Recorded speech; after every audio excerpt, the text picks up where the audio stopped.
close your eyes and travel back with me 11,600 years to the dramatic end of the last ice age.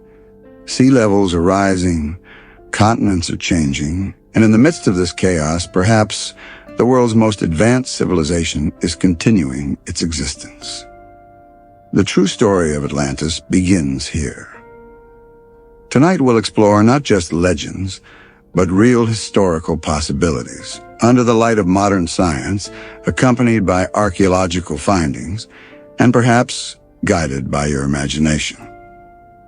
11,600 years ago, our world was a very different place. The final ice age of the Pleistocene era was ending, and this transformation was so dramatic that it surpassed the greatest natural disaster today's humans could imagine.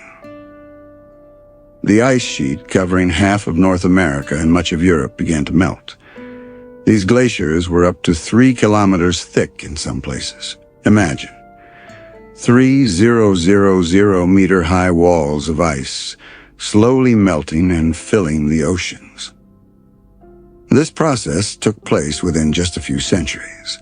By today's standards, this was incredibly rapid change. Sea levels rose by 120 meters. The vast lands that are now underwater were once habitable territories. Now think, if there was an advanced civilization at that time, where would it have lived? Of course, 120 meters below today's coastline, at the bottom of what are now oceans. At this point, the Atlantis story stops being completely illogical.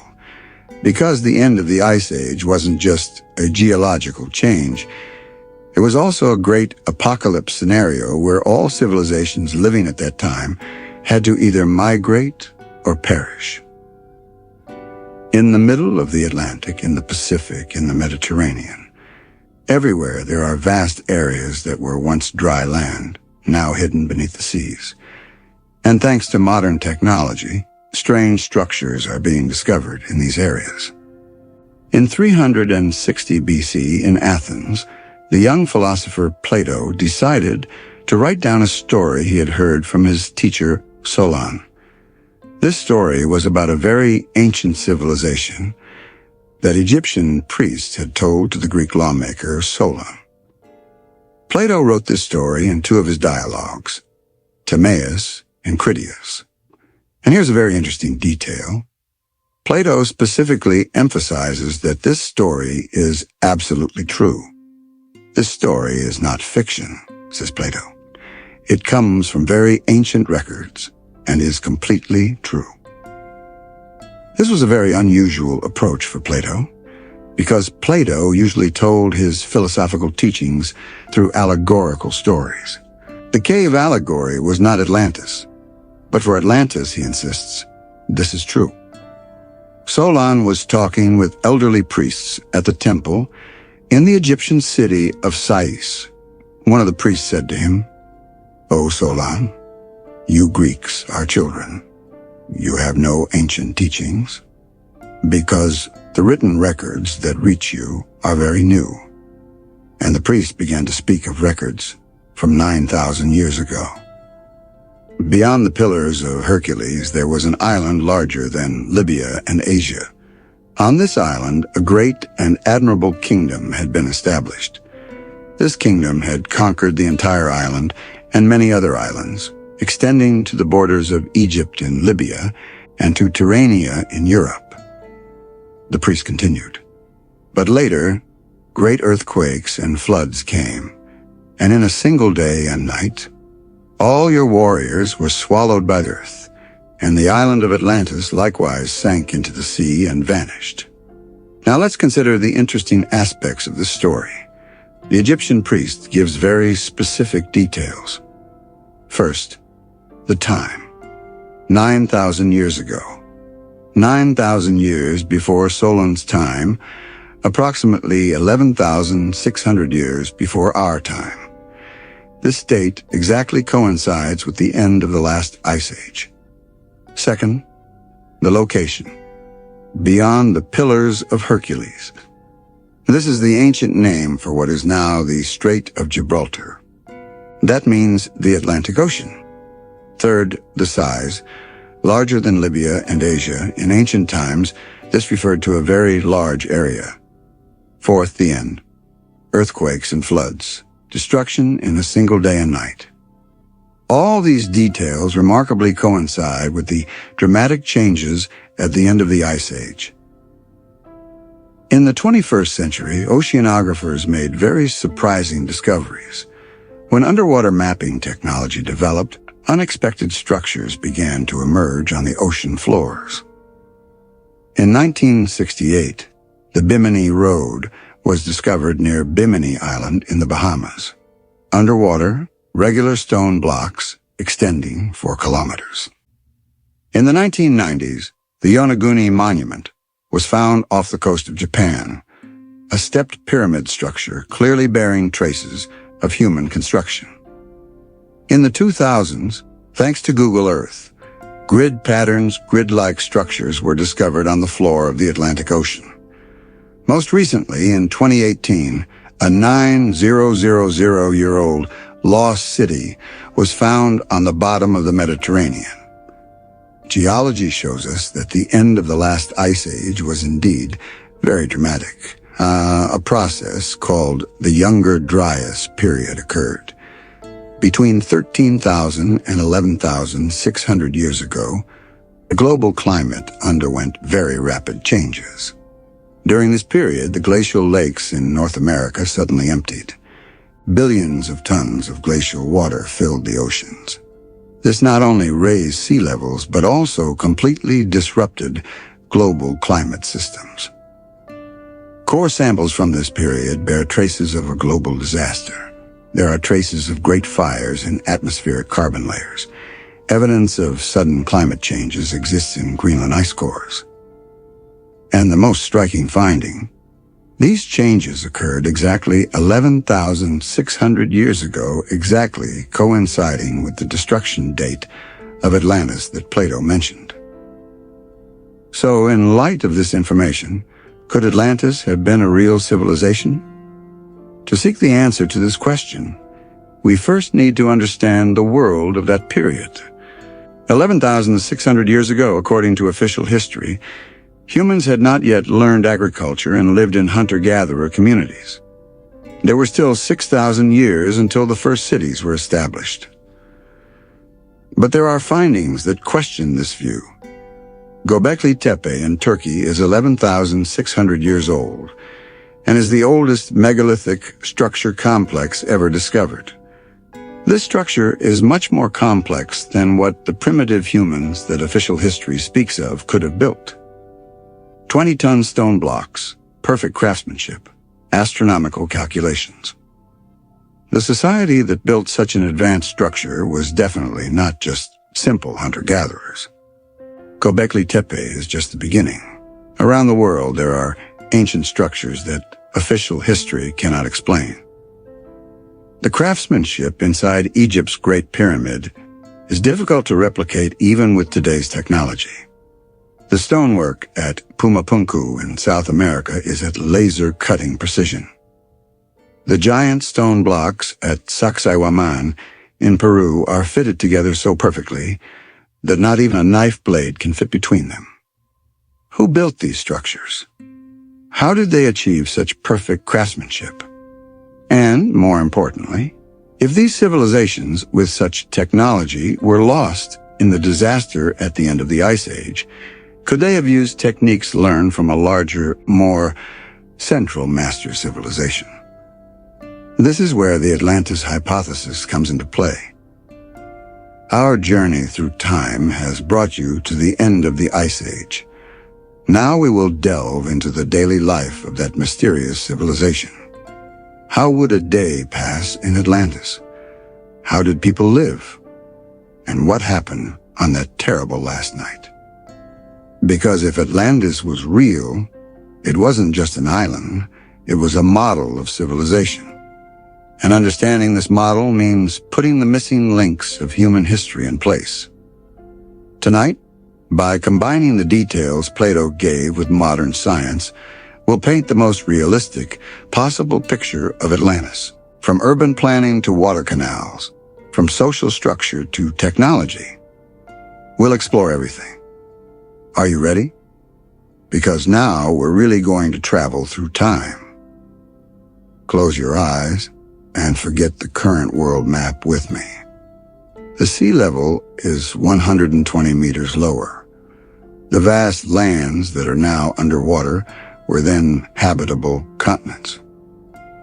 In the middle of the Atlantic, part of what is now called the Mid-Atlantic Ridge was above water. The Azores, Canary Islands, Bermuda. These were actually the peaks of a much larger continental structure. Here on the largest island of this lost continent, the city of Atlantis had been established. The island was larger than Libya and Asia in diameter. By modern calculations, approximately 1,000 kilometers wide, the size of central and western Anatolia. In the center of the island, in a perfect circle, there was a city center surrounded by water canals in three-ring shapes. These canals formed concentric circles narrowing from the outer part of the island toward the center. The outermost ring was 6 kilometers in diameter. The second ring was 4 kilometers, and the innermost ring was 2 kilometers in diameter. Between each ring, there were artificial islets connected to each other by water canals and bridges. This design was not just aesthetic. It was also a perfect defense system. To reach the heart of the city from the outside world, one had to pass through controlled crossing points. In the outermost circle, there was the port and trade district. Ships from all over the world anchored here. Phoenician merchants, officials from Egypt, envoys from wild tribes from Western Europe. Plato writes that this port was more crowded than anywhere else in the world. Day and night, voices from different languages, people from different cultures. In the second circle, there were neighborhoods where craftsmen and merchants lived. This was considered the economic heart of the city. Metalworking, ceramic production, textile weaving, food processing. Every kind of craft was done here. Atlanteans were very advanced in ironworking. But even more interesting was their ability to work a mysterious metal called orichalcum. Plato writes that this metal was the most valuable metal after gold. Modern researchers think this might be a copper alloy, but some argue it was a much more advanced metallurgical technology. In the innermost circle, there was the royal palace and temples. The Temple of Poseidon was dedicated to Poseidon, the patron god of Atlantis. This temple was a magnificent structure completely covered with orichalcum and containing golden statues. In the center of the temple were giant statues of Poseidon and his wife Cleito. Poseidon was in a chariot pulled by 6 pairs of winged horses. Cleito was depicted as a beautiful woman holding a cornucopia. But Atlantis's real power was in its water management system. The complex canal network spreading throughout the island provided both drinking water, irrigation, and transportation facilities. Some of these canals were so wide that large ships could easily pass through them. The engineering of the canals was impressive even by today's standards. Water flow calculations, topographic analyses, pressure control, all of these required very advanced mathematics and engineering knowledge. The main water canal extended from the north to the south of the island, with a total length of 50 kilometers. This canal both allowed trade ships to reach the inner regions and carried fresh water. Atlanteans also had water purification technologies, methods for converting salt water to fresh water, wastewater treatment systems, rainwater collection. These technologies were considered incredibly advanced for that period. The agricultural lands around the city were divided with geometric order. Each area was 185 meters square. consisting of a total of 60,000 parcels. In this agricultural system, 4 different crops were grown: grains, fruits, vegetables, and animal feed. A rotational planting system was used to maintain soil fertility. Atlanteans were also very advanced in food preservation technologies: drying, salting, fermentation. With these methods, they maintained food stocks throughout the year. The social structure was based on a complex hierarchy system. At the top were 10 kings. These descended from the 10 sons of Atlas. Each king governed a specific region of the island.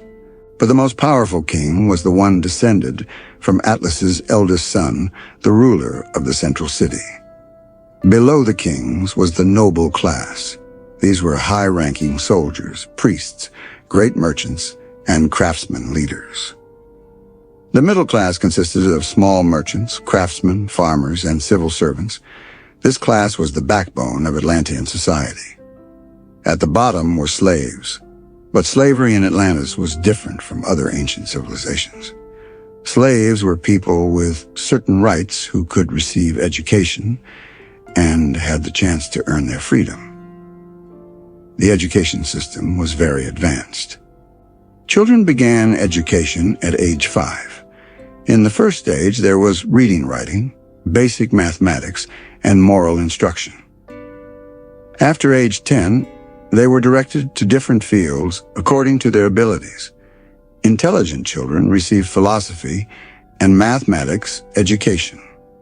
Children with high manual skills learned craftsmanship. Physically strong children received military training.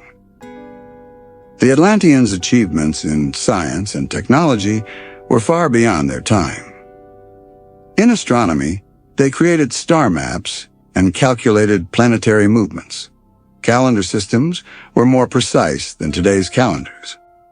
In mathematics, they could solve complex geometric problems and perform calculations used in large engineering projects. In medicine, they performed surgical operations and produced medicines from medicinal plants. Average lifespans were much higher than those of other societies of the same period. In metallurgy, they not only processed known metals, but also discovered new alloys. This technology made them both economically and militarily powerful. But the Atlanteans' greatest achievement was in seafaring. Their ships were gigantic by the standards of that period. They could build 50-meter-long, multi-level sailing warships. Thanks to their navigation technologies, they could travel on the open oceans and reach distant continents. Compass, sextant-like instruments, methods of finding direction from stars. Thanks to these seafaring skills, Atlanteans had established a wide trade network. To the west, they extended as far as what is now the American continent. In the south, African coasts. In the east, Mediterranean civilizations. In the north, Northern European tribes. Everywhere, there were Atlantean merchants. They not only traded goods, but also transferred technology and knowledge. At this point, we understand the similarities of ancient structures worldwide.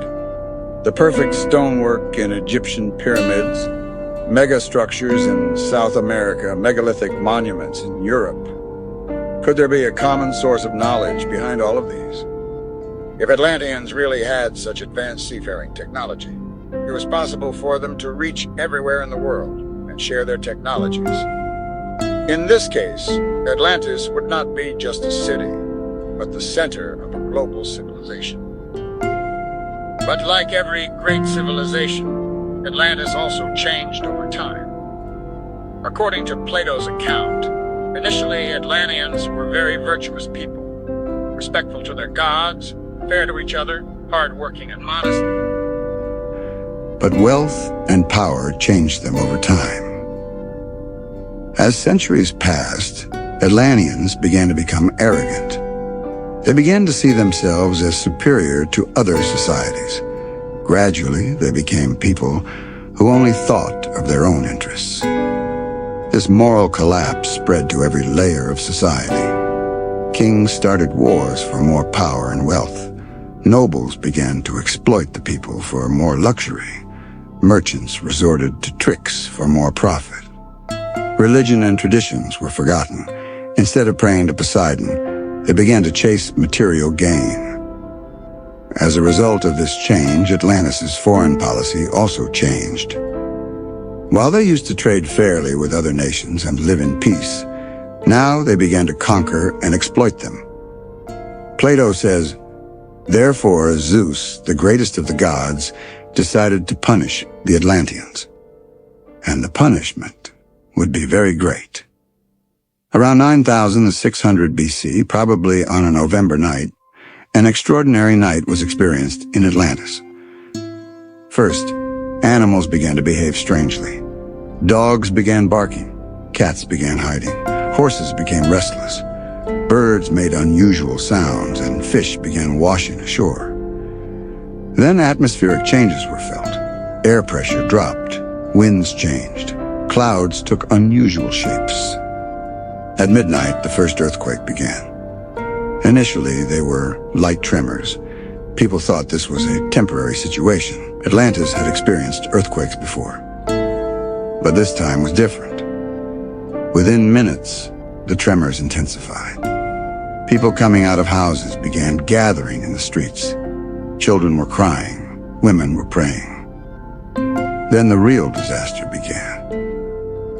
The tectonic plates under the island began to move. A magnitude 9 earthquake shook the entire island. Large buildings began to collapse. Those beautiful orichalcum-covered temples, magnificent palaces, tall towers, everything instantly turned into piles of rubble. But the real disaster wasn't the earthquake. During the earthquake, the volcanic structure under the island became activated. Magma began moving upward from underground. The crater in the center of the island suddenly awakened. First, smoke and ash erupted with a great noise. The sky became pitch black within minutes. In the middle of the night, darkness fell as if there was a solar eclipse. Then lava began to spurt. Molten magma began flowing in the streets of the city. People tried to escape desperately. But where could they escape? The island was surrounded by fire from all sides. The most terrible event was the sudden change in sea level. The volcanic eruption changed the geological structure of the seabed. The rock layer under the island collapsed. Within a few hours, most of Atlantis Island sank below sea level. Meanwhile, massive tsunami waves formed. Waves 100 meters high completely swallowed the island. When morning came, only a few small islands remained from Atlantis. That magnificent city, that advanced civilization, that thousands of years of culture, all of it was buried under the sea. So didn't anyone survive? Of course, some must have survived. A few days before the earthquake, some people who saw signs and left the island must have existed. Because natural disasters of this magnitude usually give advance warnings. Also, during the disaster, there must have been people who managed to escape by ships. These survivors must have scattered to various parts of the world and transferred Atlantis' knowledge and culture to other societies. This hypothesis can explain the similar ancient structures in different parts of the world. Atlanteans who went to Egypt transferred pyramid construction technologies. Those who went to South America built the Nazca lines and giant stone structures. Those who went to Europe erected megalithic monuments, sharing their astronomical knowledge. In this case, Atlantis would be not just a lost city, but the missing link of human civilization.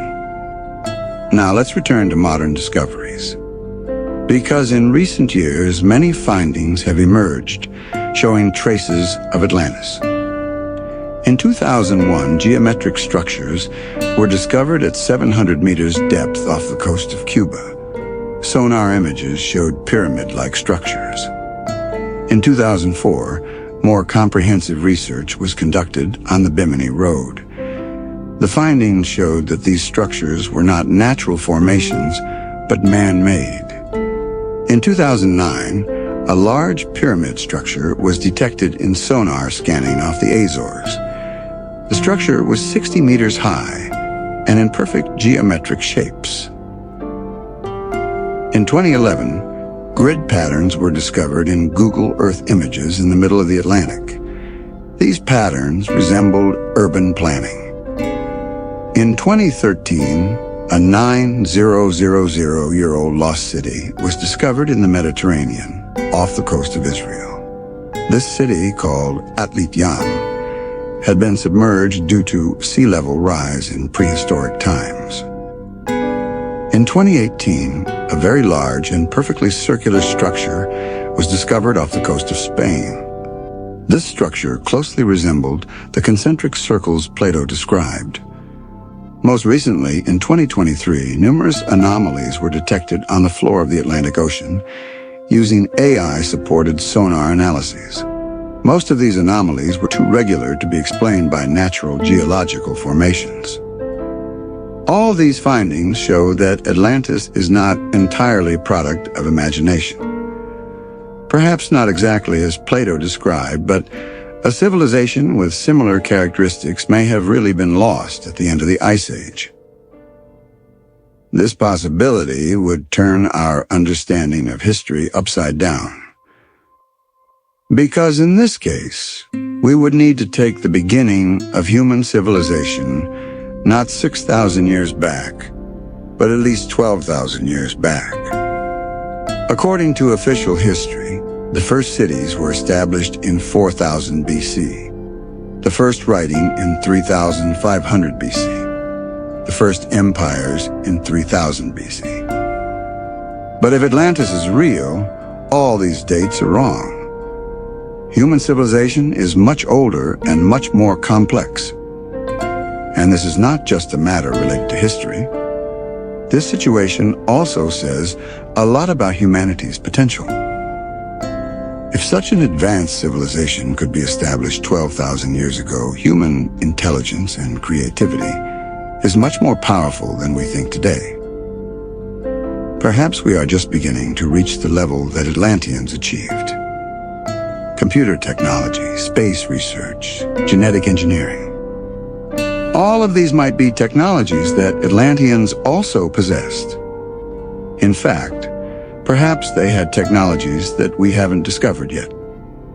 Energy production methods, transportation technologies, communication systems. Who knows what existed in Atlantis? To fill these gaps, we must follow the clues we have. Every new archaeological discovery, every underwater finding, every geological analysis. All of these bring us a little closer to the truth. Perhaps in the near future, we will find definitive evidence. We will learn exactly where Atlantis was, how they lived, how they perished. Until then, we can continue to use our imagination. Because the story of Atlantis is not just about the past, it's also about the future. This story teaches us human civilization is very powerful, but at the same time very fragile. Atlanteans also once thought themselves invincible. They boasted of their technologies, their wealth, their power. But one night, everything disappeared. This is also a warning for today's civilization. Environmental disasters, technological risks, social collapses, any of these could also end our civilization. The story of Atlantis teaches us to be modest, to be respectful to nature, to live in peace with each other. At the same time, it also gives hope. Because if humanity once reached this level, it can reach it again. It can even go further. Perhaps in the future, there will be people who discover our civilization. They too will wonder about our stories as they listen. And perhaps they too will learn lessons from what we did. These are what Atlantis teaches us. This lost civilization from the past sheds light on the future. Tonight, thank you for coming with me on this long journey. We traveled in the mysterious world of Atlantis. We discovered their cities, technologies, lifestyles, and finally, we tried to learn lessons from their tragedy. I hope this story was not just a means of entertainment for you. I hope it led you to think about the connections between past and future, to contemplate the fragility and strength of human civilization. Now, close your eyes and return from this ancient world to your modern world. But don't forget, every submerged rock, every ancient structure discovered, every historical puzzle solved, all of these could be clues leading to Atlantis. And who knows, perhaps tomorrow, real evidence of Atlantis will be found. When that day comes, you will remember this night. Good night, time travelers. Sweet dreams and Atlantis dreams. Chapter 2, Detailed Character Stories of Atlantis.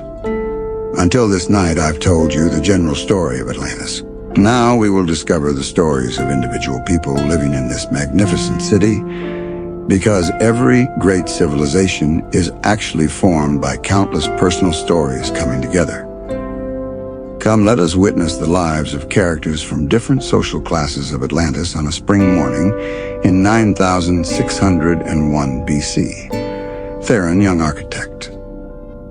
As the first light of morning filtered into the stone workshop in the second ring of Atlantis, 28-year-old architect Theron was trying to complete the biggest project of his career. Theron came from an ordinary craftsman family. His father was an orichalcum worker and wanted his son to continue the same profession. But Theron had different dreams. Since childhood, he had admired the magnificent structures of the city. He would sit for hours in front of the Temple of Poseidon, studying those perfect columns, those flawless proportions. At age 15, he had caught the attention of Andron, the city's chief architect. When Andron saw Theron's drawings, he recognized his natural talent and took him as his student.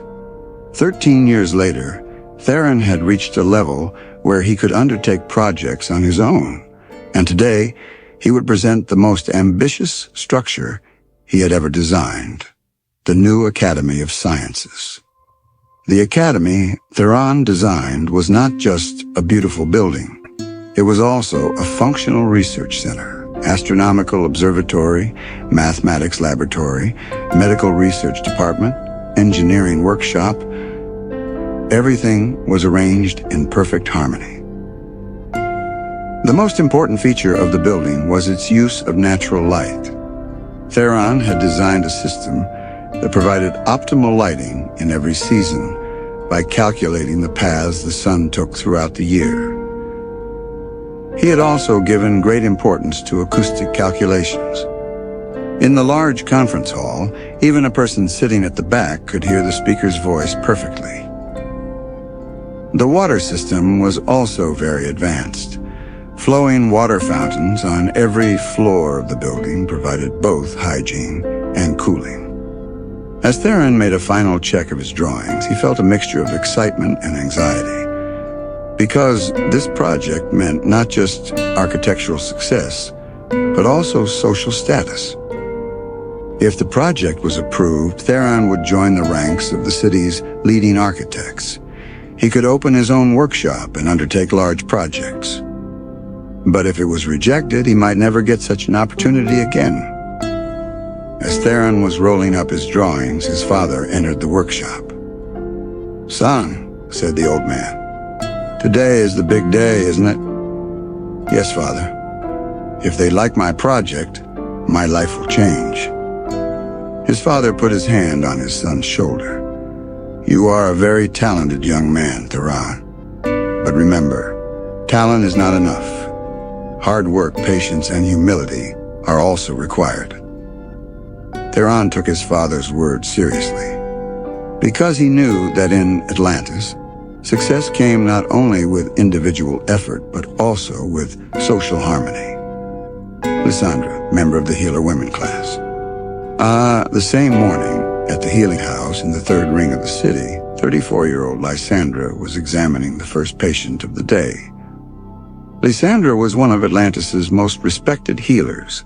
She practiced this profession not only with traditional knowledge, but also with systematic observation and experimental methods. Atlanteans were very advanced in medicine.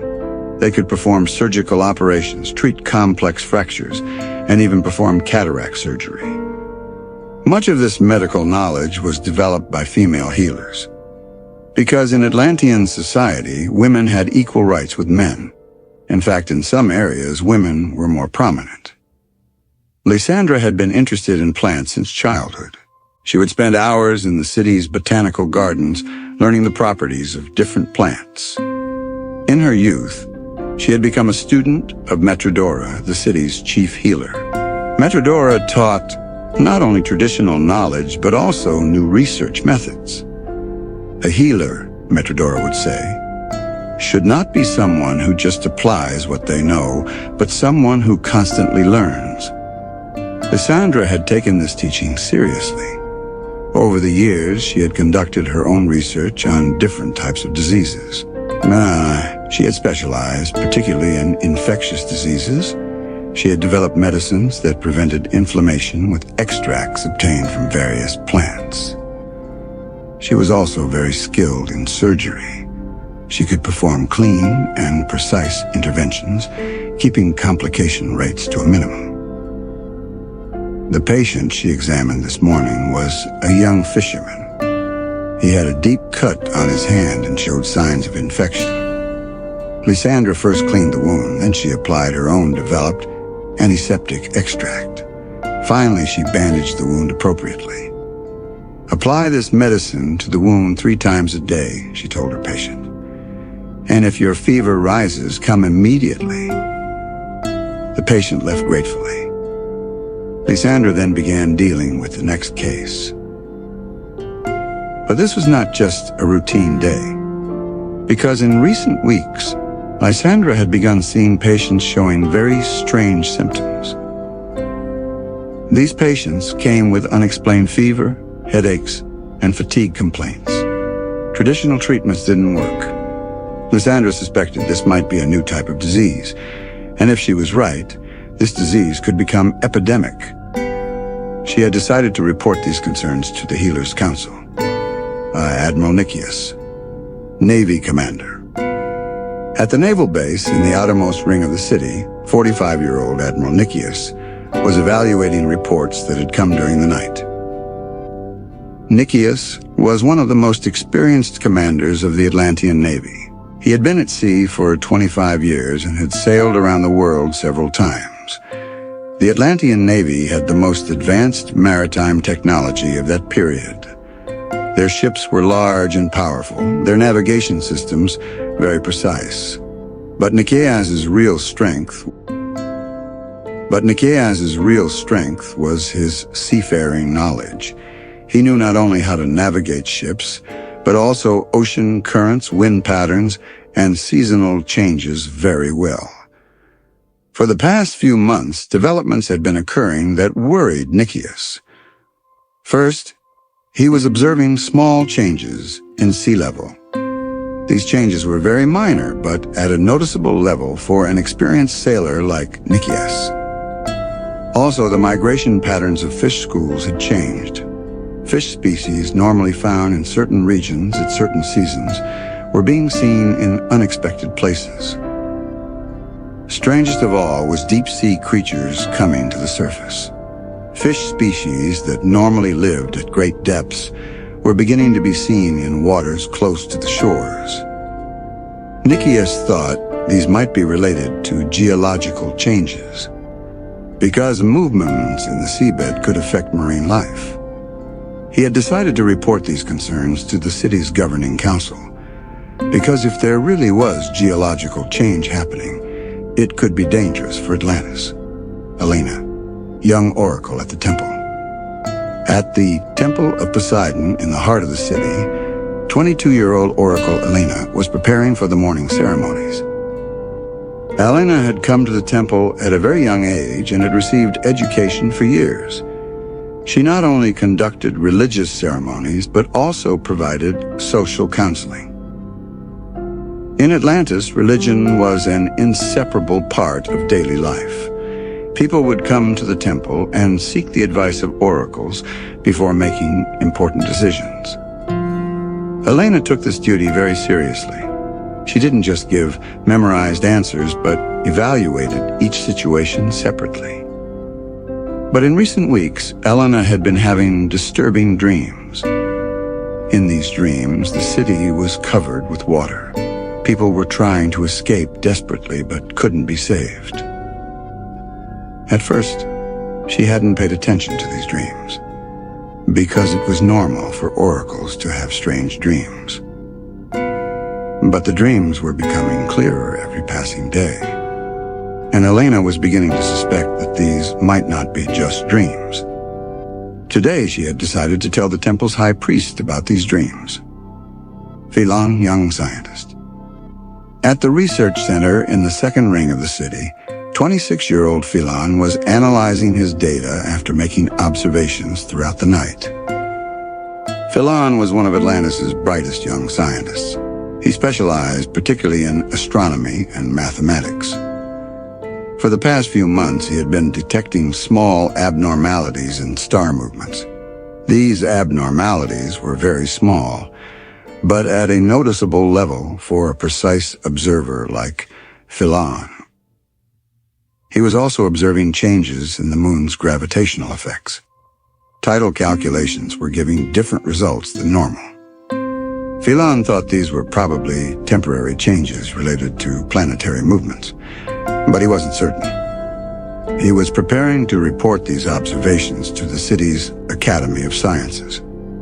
Kedman, elderly farmer. In the outer agricultural areas of the city, 58-year-old farmer Kedman was walking through his fields, thinking about the strange developments of this season. Kedman had been farming for 40 years and knew the soil very well. But this year, everything was different. First, the moisture level in the soil was higher than normal. This was at a level that could rot plant roots. Second, animals were behaving strangely. Sheep were restless. Cattle were eating less grass than normal. Strangest of all were the gases coming from the soil. In some fields, there were strange odors resembling sulfur smell. Kedman was trying to see these as part of natural cycles, but his experience told him these were not normal. He had decided to report these observations to the Agricultural Council. Atlas Rex, the Queen's son. In the royal palace, 19-year-old Prince Atlas Rex was preparing for the royal responsibilities he would inherit from his father. Atlas Rex was the future ruler of Atlantis. He had received excellent education and was knowledgeable in politics, economics, military strategy, and diplomacy. But what occupied Atlas Rex's mind was not just royal duties. He was also concerned with his people's welfare. In recent months, he had noticed small but noticeable changes in the city. People seemed more anxious than normal.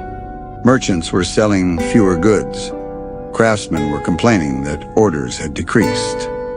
Also, news coming from surrounding cities wasn't very good. In some regions, small earthquakes were occurring. Atlas Rex had decided to discuss these matters with his father, because if there really was a problem, quick action was needed. Sophia, trading house owner. In her large store in the trade district, 41-year-old merchant Sophia was doing year-end calculations. Sophia was one of Atlantis' most successful merchants. She imported goods from all over the world, selling products from different cultures. She had achieved this success not only with business skills, but also by establishing a very good network. She had acquaintances and reliable partners in every port city. But this year, business wasn't going as well as usual. First, there were problems on some trade routes. Sea conditions were more difficult than normal. Ships were arriving later than planned times. Also, she wasn't getting any news from some regions, especially from partners on Far Eastern routes. There had been no news for months. Strangest of all was the change in people's purchasing behavior. Luxury goods were selling very little. People were buying more basic necessity products. Sophia hoped this was a temporary recession, but she wasn't very sure. She had decided to discuss the situation with other major merchants at the Chamber of Commerce. Hermes, young philosopher. At the philosophy school in the city, 24-year-old Hermes was listening to his teacher Critias' lessons. Hermes was a very intelligent and curious young man. He was interested not only in traditional philosophical subjects, but also questioned social problems. In recent times, he had been observing changes in Atlantean society. People used to be more modest and in solidarity, but now everyone was becoming people who only thought of their own interests. The wealthy were helping the poor less. The powerful were protecting the weak less. Most importantly, respect for traditional values was decreasing. Young people were questioning old teachings. Hermes thought this was a natural development process. But at the same time, he was worried that this could have dangerous consequences. He had decided to write these thoughts as a philosophical article. Daily life rituals and culture. To better understand the lives of these characters, let's also examine the daily life rituals of Atlanteans. Morning rituals. Atlanteans would wake up with the sunrise. First, they would pray at the small Poseidon altar in their homes. This prayer was not just a religious ritual, but also a way to start the day positively. Great Poseidon, Lord of the seas, give us strength today. Give us wisdom. Help us to be just. Help us remain humble. Help us protect our neighbors. Be hospitable to strangers. After prayer, a cleansing ritual would be performed. Atlanteans gave great importance to hygiene. Every house had a running water system. Breakfast usually consisted of fish, fruit, and grains. Atlanteans had very diverse nutrition. Thanks to the island's rich natural resources, both seafood and agricultural products were abundant. Work life. Atlanteans worked very disciplinedly, but at the same time, they loved their work. Each professional group had its own guild. These guilds were not just economic unions, but also social solidarity centers. Working hours were determined according to the sun's position. Work started early in the morning, breaks were taken during midday heat, and final work was done in the evening coolness. One day a week was a rest day. On this day, time was spent with families, religious ceremonies were attended, cultural activities were organized. Education system. In Atlantis, education began at age 5. In the first stage, reading, writing, and basic moral rules were taught. At age 10, children's abilities were determined, and they were directed accordingly. Those with strong analytical thinking abilities received mathematics and philosophy education. Those with high manual skills learned craftsmanship. Those who would work in jobs requiring physical strength received sports and military training. Those with artistic talent received music, painting, or poetry education.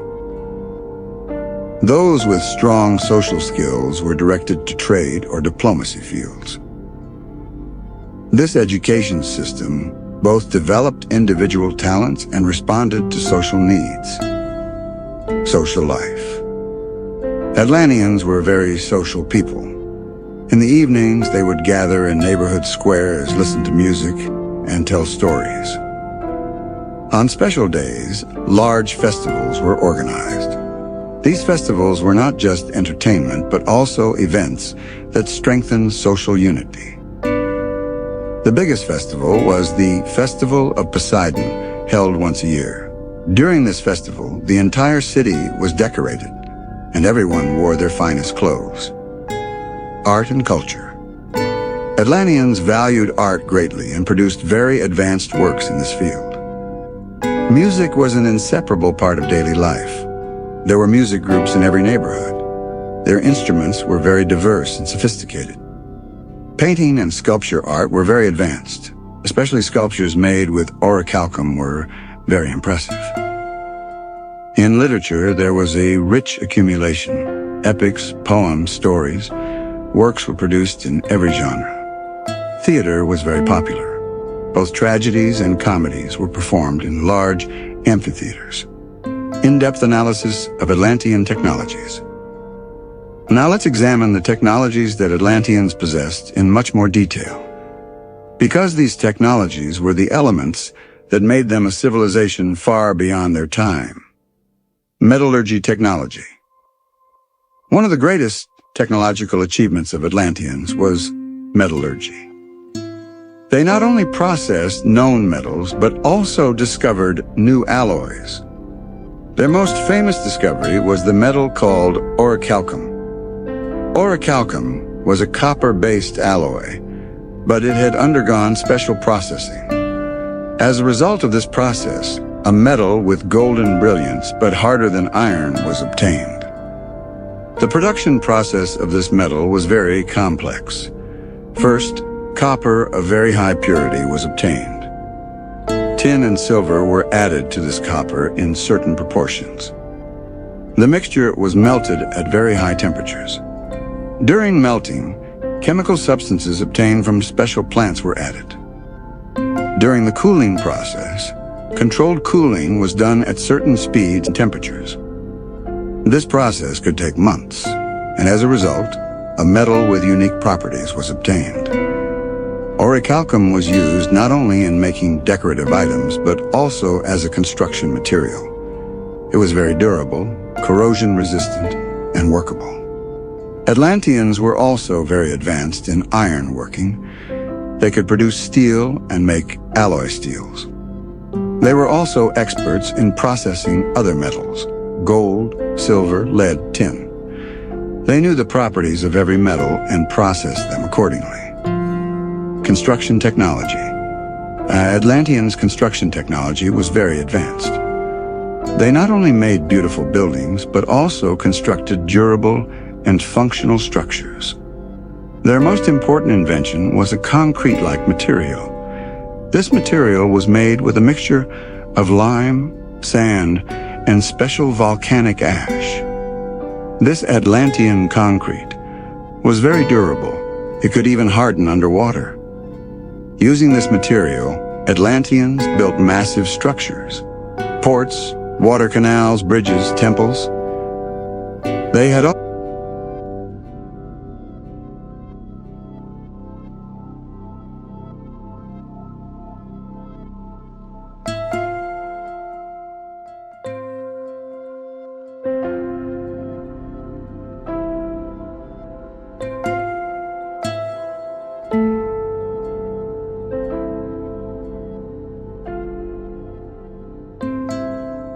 also developed earthquake-resistant construction techniques.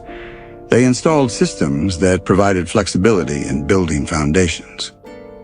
In the construction of tall buildings, they used lever systems. These systems were designed to lift very heavy stone blocks to heights. Water management technology. Atlantis' water management system was an engineering marvel. The canal network that delivered clean water everywhere in the city was designed with very complex calculations. Water flow speed, pressure distribution, filtering systems, every detail was considered. The main water source was the fresh water sources in the center of the island. These waters were first cleaned in treatment plants. The treatment process was as follows. 1. Filtering large particles. 2. Passing through sand filters. 3. Passing through charcoal filters. 4. Biological treatment with special plants. 5. Mineralization process. The treated waters were given to main canals and distributed throughout the city from there. There was also a rainwater collection system. Rainwater collected from building roofs was stored in large cisterns. The wastewater system was also very advanced.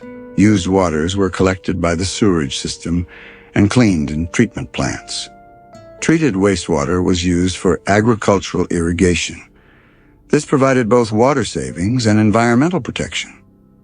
Agricultural technology. Atlanteans used very advanced techniques in agriculture. First, they analyzed the soil and determined which crops would grow better in which soil.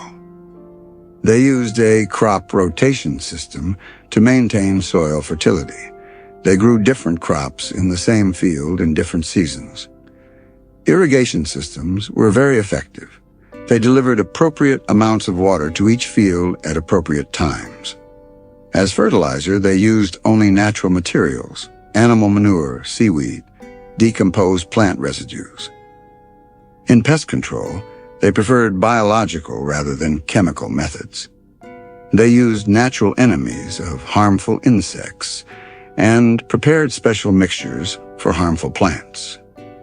Post-harvest preservation techniques were also advanced: drying, salting, fermentation. With these methods, food products were made to last long.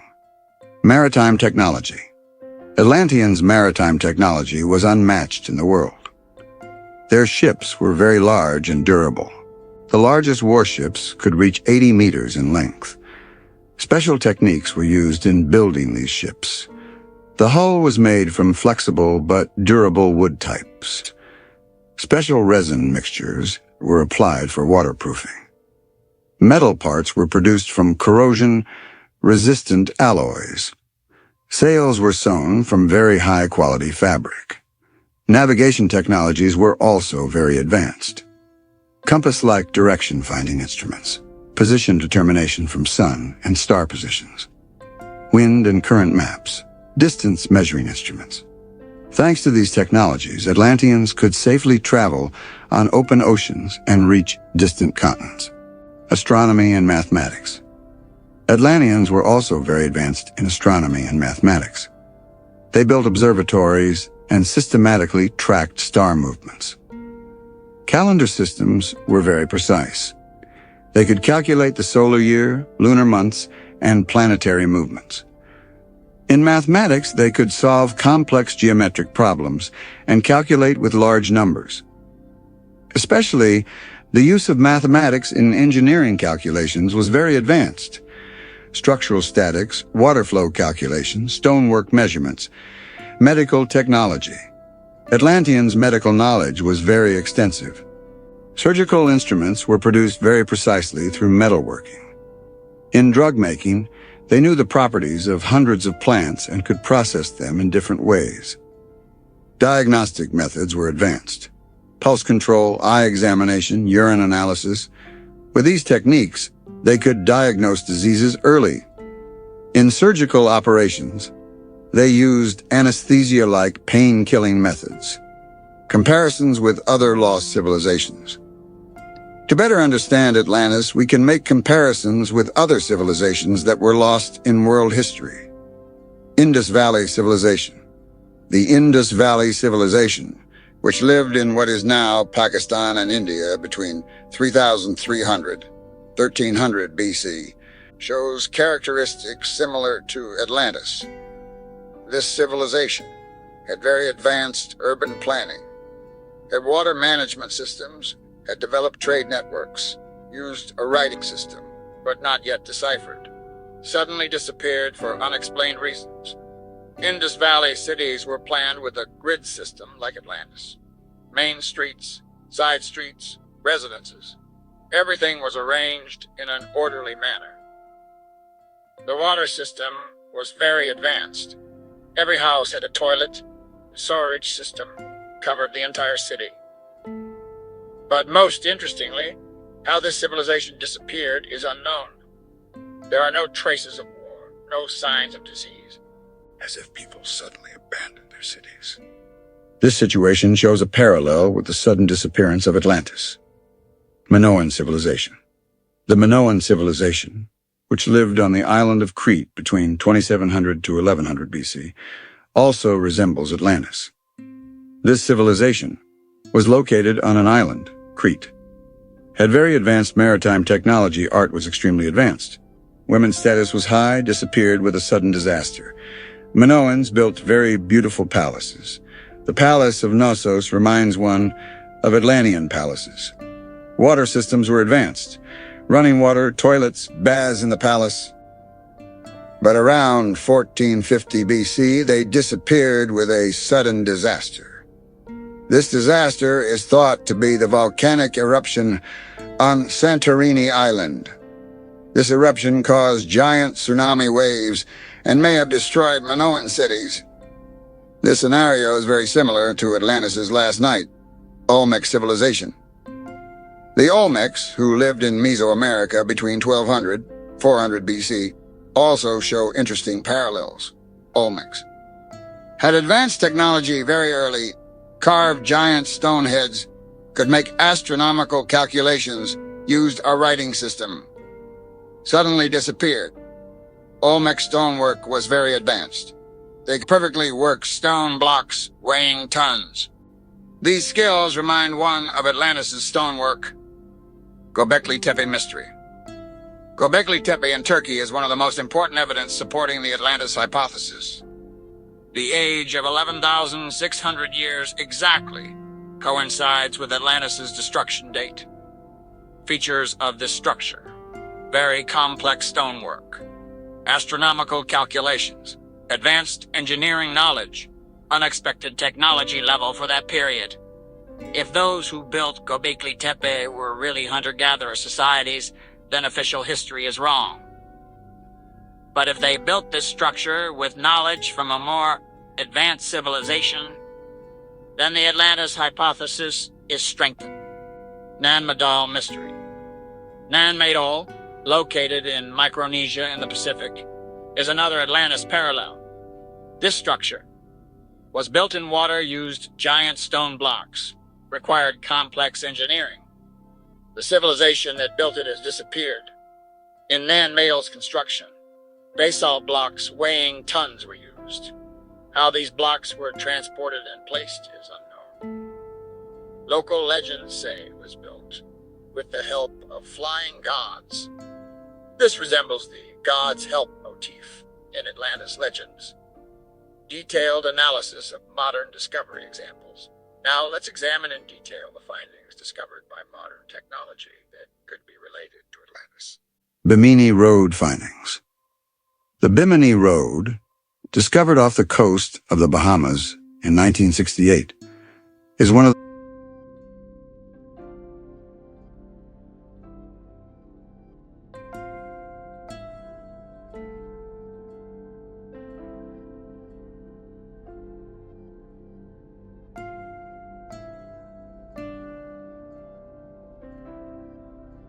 the most controversial findings in Atlantis research.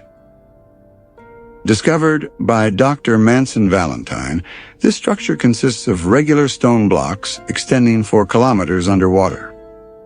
Features of the structure.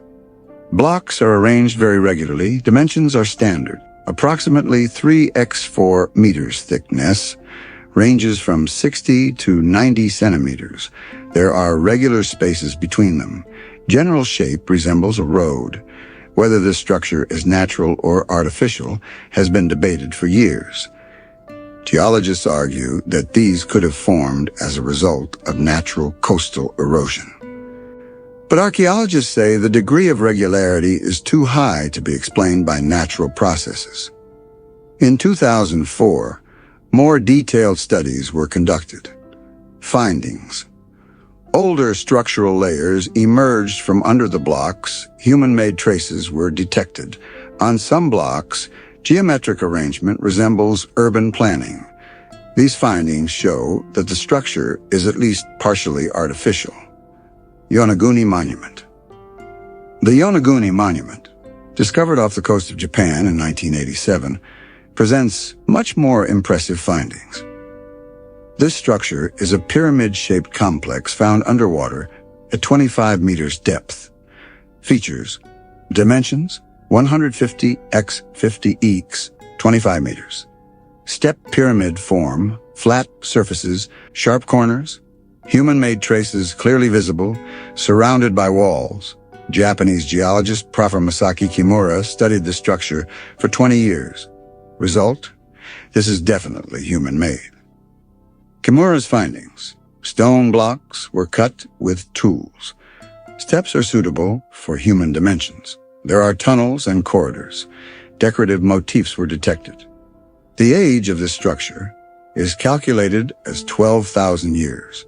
This coincides with Atlantis history. Azores Pyramid. In 2009, a giant pyramid was discovered off the coast of the Azores in sonar scanning. Measurements made by the Portuguese Navy. Height, 60 meters. Base diameter, 120 meters. Perfect pyramid. Formed 40 meters high from the seabed. The probability of this structure being natural is very low, because natural processes don't create such geometric regularity. The Azores are in the region shown as the probable location of Atlantis. This adds extra importance to the finding. Mediterranean underwater city discoveries. In recent years, numerous underwater cities have been discovered on the bottom of the Mediterranean. Adlat, Israel. Age, 9,000 years. Area, 40,000 square meters. Houses, graves, water wells, very well preserved. Pavlopetri, Greece. Age, 5,000 years. Complete city, plan. Streets, squares, buildings, world's oldest underwater city. These discoveries prove that cities can disappear due to sea level rises. Google Earth anomalies. Numerous anomalies have been detected in satellite images. Grid patterns in the Atlantic. Coordinates, 31 degree 15, Fansto 15.53 N, 24 degree 15 to 30.53. Regular lines resembling urban planning, covering 200 by 150 kilometers area. Canary Islands, anomaly. Very regular geometric shapes. Cannot be explained by natural formations. Close to Atlantis' possible location, Cuba offshore structures. At 700 meters depth, pyramid-shaped structures, clearly visible in sonar images, DNA findings. There are interesting findings in genetic research. Europe-America gene similarity, European genes detected in Native American populations. These genes date back 15,000 years, much older than the official discovery date.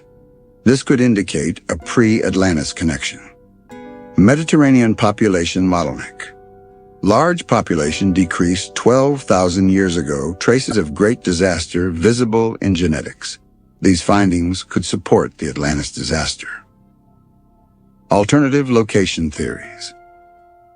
There are numerous theories about exactly where Atlantis was located. Let's examine the strongest alternatives. Atlantic Ocean Theory, classic. The location. Most fitting Plato's description is the Atlantic Ocean. Supporting factors. Beyond the Pillars of Hercules. Atlantic, larger than Libya and Asia. Very large area sank into the sea in one night. At the bottom of the ocean, most modern findings are in the Atlantic. Probable coordinates. Around the Azores, 38 degree N, 28 degree W.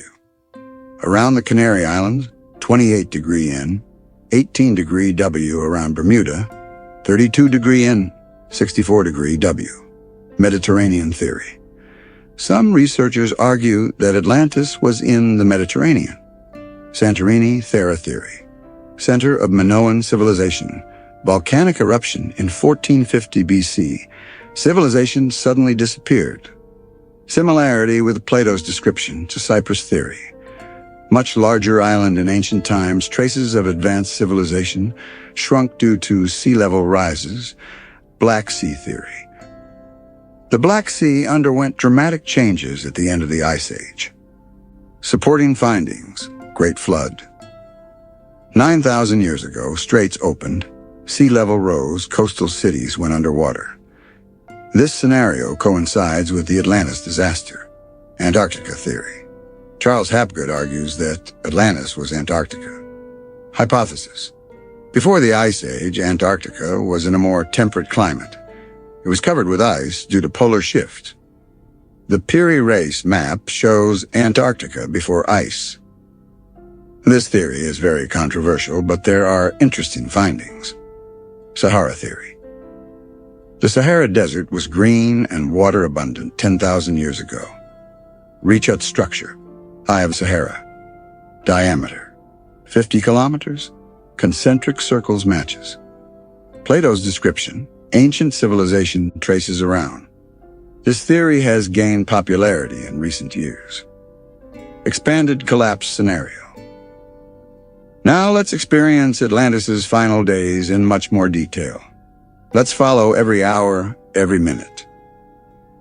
1 week before the disaster, November 17th, 9600 BC, the first abnormal signals began on this day.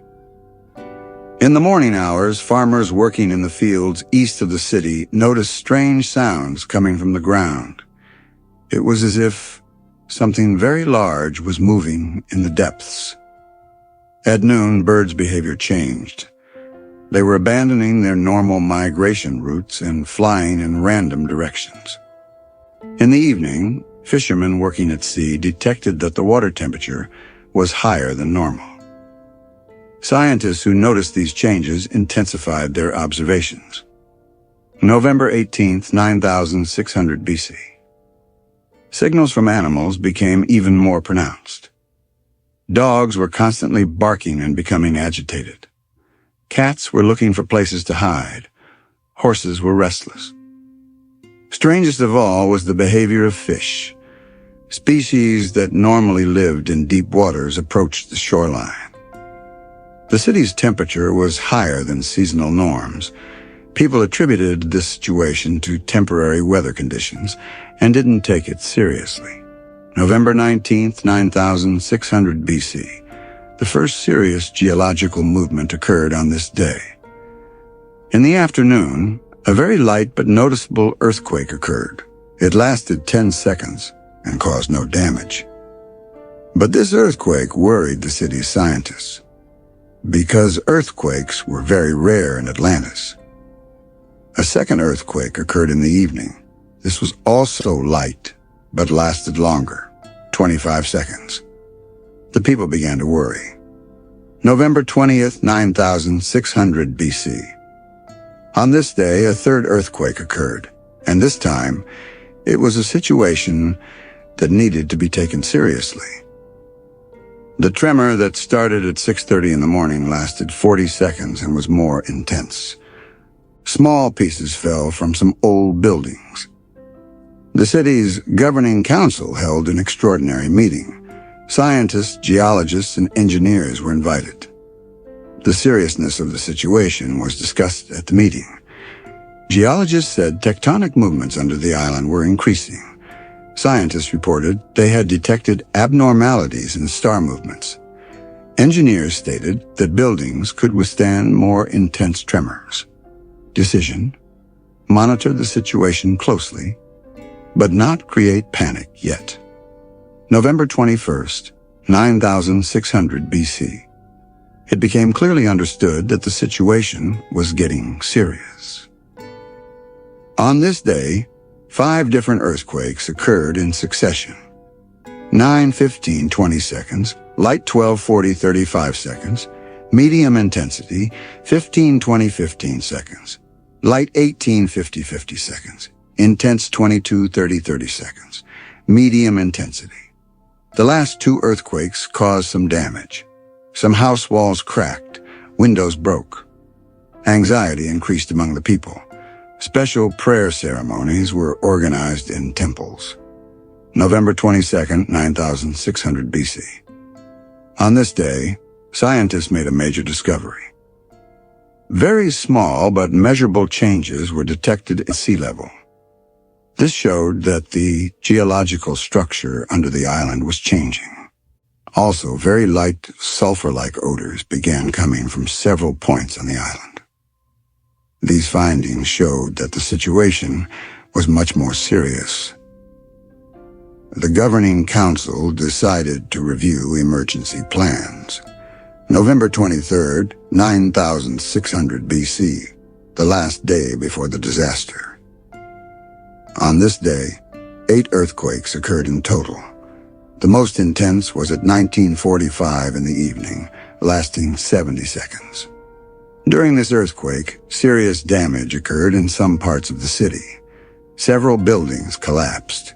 Cracks formed in water canals. Damage occurred in part of the harbor. The situation was now officially declared an emergency. People began collecting their valuables and moving to areas considered safe. Ships were moved to the open sea, because the harbor was thought to be unsafe. Emergency meetings were held during the night. No one could know how the next day would pass. Disaster Day, November 24th, 9600 BC. That terrible day had come. Let's follow Atlantis' last day, hour by hour. Time, 6 o'clock.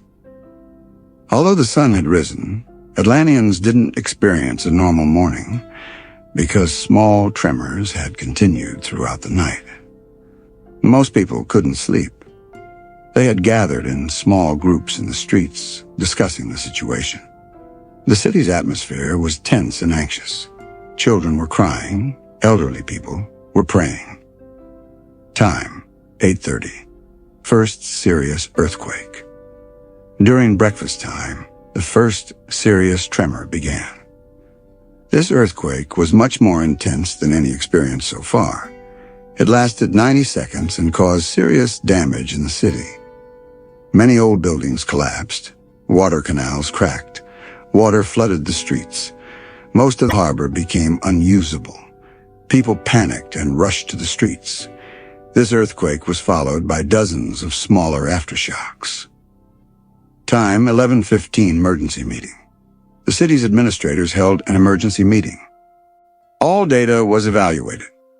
Geological movements are intensifying. The magma chamber under the island may have been activated. Sea level changes are increasing. The situation is getting out of control. A decision was made. Evacuation of the city would begin.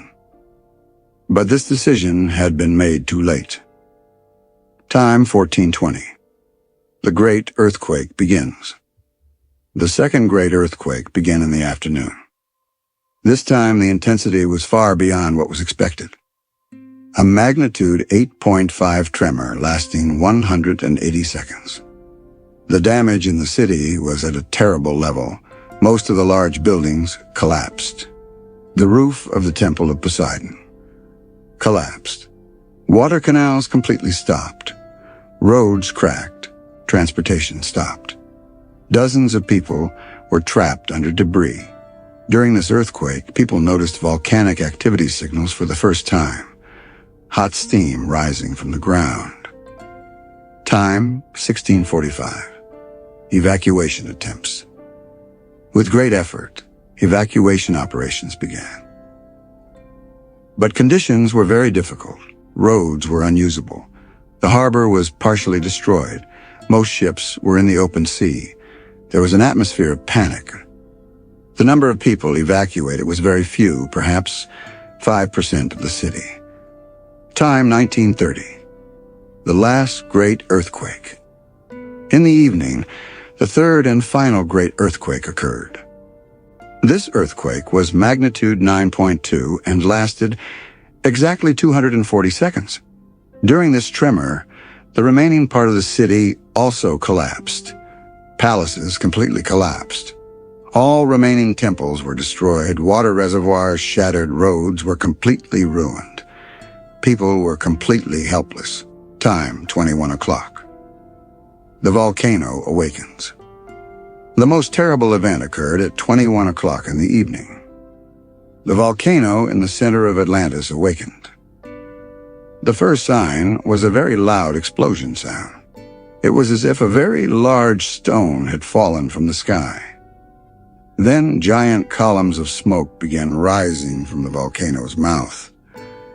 Within minutes, the sky became completely dark. The moon and stars became invisible. Time, 21:30. Lava flows begin. After spewing smoke, ash, and gas, lava began to emerge. The first lava flows began slowly flowing from the volcano's mouth. but they grew rapidly and began advancing toward the city. The lava temperature was approximately 1,200 degrees. It was burning and melting everything in its path.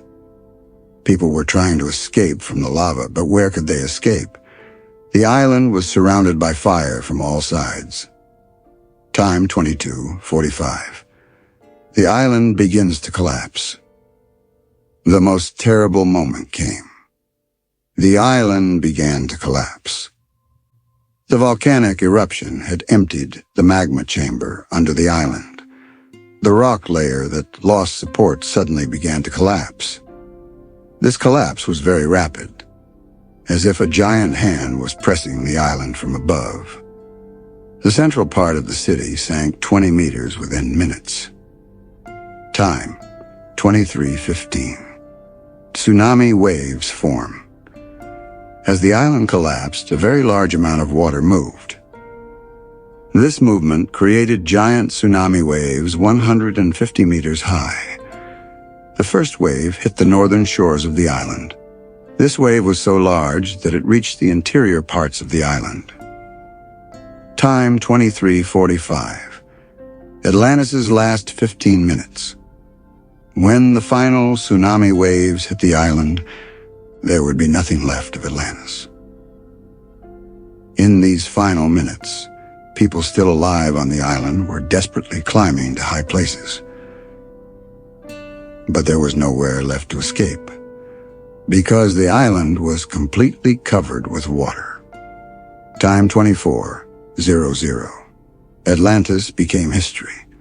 At exactly midnight, nothing remained of Atlantis. That magnificent city, that advanced civilization, that thousands of years of culture, all of it was buried under the sea. When morning came, there were only massive waves and floating debris in the sea where Atlantis had been. Survivors and migration. During all this disaster, didn't anyone survive? Of course, some people survived, but their number was very small compared to the city's total population. Perhaps 1 to 2%. Who could survive? Seafarers in open sea. In the days before the disaster, many ships had gone to the open sea. People on these ships found a chance to survive. Early escapees. Some people who took the first geological signals seriously had left the island. These were generally people with seafaring knowledge who could read the signs. Lucky ones. A few people who experienced very lucky situations during the disaster survived by clinging to debris. What did these survivors do? Migration to Europe. Some of the survivors headed north and reached the coasts of what is now Spain and France. Here they began living by mixing with local tribes, and they taught the Atlantis technologies they brought with them to these tribes. Migration to Africa. Another group headed south and reached the North African coasts. They taught local people in the Egypt region engineering techniques, mathematical knowledge, and astronomical calculations. Migration to America. The bravest group tried to reach what is now the American continent by going west. Some of them succeeded and began living by mixing with local peoples in Central America. Transfer of Atlantis knowledge. The survivors took very valuable things with them. Knowledge, engineering techniques, stonework, metalworking, water management, construction techniques. This knowledge was shared wherever they reached. This is why we see similar construction techniques in different parts of the world. Astronomical knowledge, star maps, calculation methods, calendar systems. This knowledge was very valuable. Atlantis survivors taught this knowledge to local peoples wherever they reached.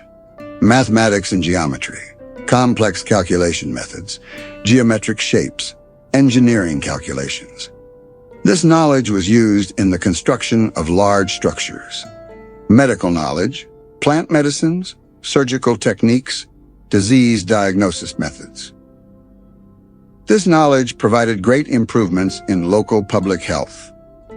agricultural techniques, soil cultivation, crop rotation, irrigation systems, fertilizer preparation. These techniques increased agricultural production in settled regions. Throughout this night, we have traveled in the magnificent world of Atlantis. We discovered their technologies, cultures, and daily lives. And finally, we experienced all the details of that terrible disaster. The story of Atlantis is not just the story of a lost civilization. This is a teaching that gives deep lessons about human nature, technological development, moral responsibility, and the fragility of civilization. Today, we are also a technologically very advanced civilization. Like Atlanteans, we have achieved great successes. But at the same time, we face risks like them. Environmental problems, technological dangers, social injustice, moral collapse. All of these can be the earthquakes of modern times. If we learn lessons from the story of Atlanteans, perhaps we won't experience their fate. Tonight, thank you for coming with me on this magnificent journey. Now close your eyes and drift into peaceful sleep. And in your dreams, perhaps you'll see those beautiful Atlantis days.